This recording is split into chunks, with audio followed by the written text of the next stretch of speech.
ஆமாம் காட்டுங்க, ஸ்ட்ரைட்டாக காட்டுங்க. ஃப்ரெண்ட்ஸ் இப்போ நம்ம எல்லாரும் எங்கே போகிறோன்னா, இப்போ தர்மாவோட காட்டுக்கு டைமிங்கே காட்டலாம், மேலே காட்டுல இருக்கிறதில்ல. இப்போ தர்மா வந்து தோப்புக்குள்ளே போகிறோம். மச்சான் ரகு திரும்புடா.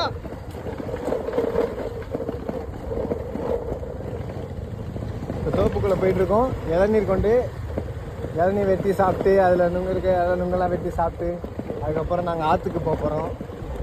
ஃப்ரெண்ட்ஸ் பாருங்கள், இந்த இடம் பாருங்கள், ஒரே வெயிலாக இருக்குது. இவ்வளோ கஷ்டமாக இருக்குது இந்த வெயிலில்.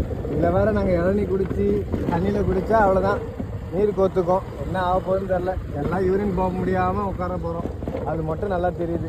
இதில் ரகுக்கு தான் ரொம்ப யாருக்குன்னே முடியல. ரகு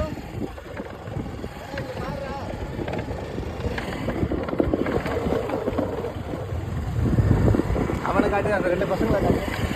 அவனுக்கு தெரிய மாட்டான். போர்ட்ரேட்டில் எடுக்காமல் இப்படி லேண்ட்ஸ்கேப் இது ஏரி தான். ஃப்ரெண்ட்ஸ் பாருங்கள், இந்த குளம் நல்லா இருக்குது. நீங்கள் வந்து பார்த்துருக்கீங்களான்னு தெரியல. இதுக்கு முன்னாடி நாங்களே இப்போ தான் ஃபஸ்ட் டைம் பார்க்குறோம். ஆல்ரெடி வந்து இங்கே எல்லாமே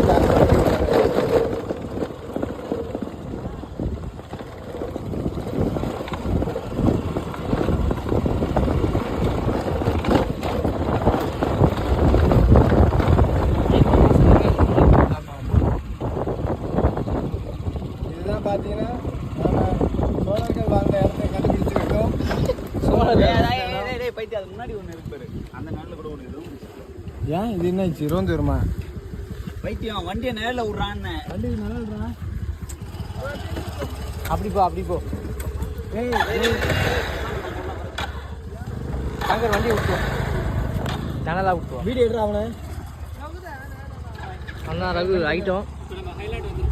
ஏய் இது சோழர்கள் வாழ்ந்த இடம், பழைய காலத்து இடம் அப்படின்னு சொல்லி காட்டியிருக்கேன். அதே மாதிரி லைவ் இல்லை, வீடியோ எடுத்துருக்கேன். முள்ளு இல்லை. ஏய் வீடியோ எடுக்கும்போது தான் இந்த மாதிரி பேசுவீங்களா?